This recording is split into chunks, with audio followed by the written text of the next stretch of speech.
Hello friends, welcome to Study with Harshit. Most important question and answer series financial accounting and analysis. Question number 15.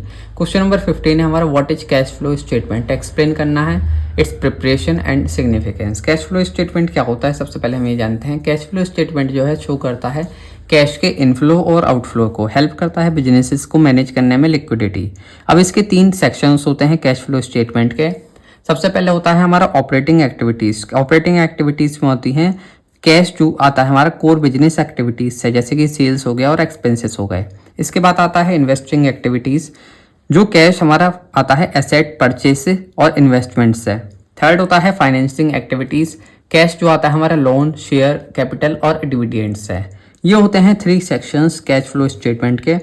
Formula जान लेते हैं. Formula होता है हमारा net cash flow equal to operating cash flow plus investing cash flow plus financial cash flow. ये होता है हमारा फॉर्मूला नेट कैश फ्लो का.